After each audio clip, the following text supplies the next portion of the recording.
näme de bäber. Büyüşüp öğrenirler, oturayım var mı? Selamünaleyküm ağalar. Aleykümselam. Balan bolsun, ey şuna men. Haqiqa. Şuna son qutawrun ser gördünmü? Günni täze köynekge ýara. Nirden gadan ýakany? Doğrudan. Seni min serdin mi şoň? Allah'ım, nirden Ya. gadan ýakany? Gelin pullucam kany. Ýok, ha gelini tanayan ha. Oňaldan. Ginnejemin garnasy sara, gün aylap berýärmi? Ha, ya oyunu sari sorayalmay. Başka näme? Senin görüpçülüň gün yüzüňe çykaraýany. Men bilýän bilmeligim. Ne dip? Ýür. Ýür.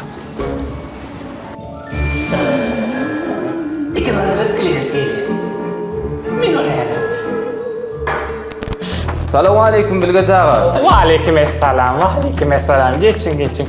Uy, dur. Men sizin kimdiňizi aýdyp bereyim.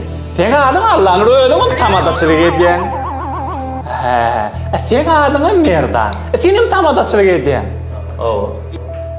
Ýöne bu Allah'ın arada seni öz ýerine toýuwur edip hakyna möýdally. Bildim merek. Asıl şey diýsene. Sen neren bir dostum var? Arada kıyım bila hesaplaştığımda Merdan men ödüme maydayınıp gördüm şonu. Geçme oğlanlar, geçme uğraşma. Yoksa da Bilgeç ağa sen ikimiz uçuracak bolýan oýdyan. Sen gowy ana bayram onşun günde ne edip täze köýnek giýýän aýdyp bersene bize. O ne edip? İyiyem gördüm. O üçün pikirlenmek gerekti. Anna bayram täze köýnek diýen o.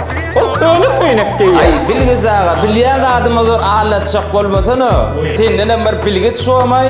Jigim, men bilýän adam aýdyan, ol köýnek diýen.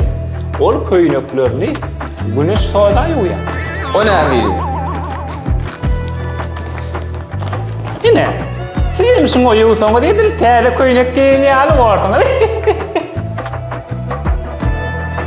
Şey diýsene. Maň sara güneş soda diýsene. Güneş, köýnegi täze açar.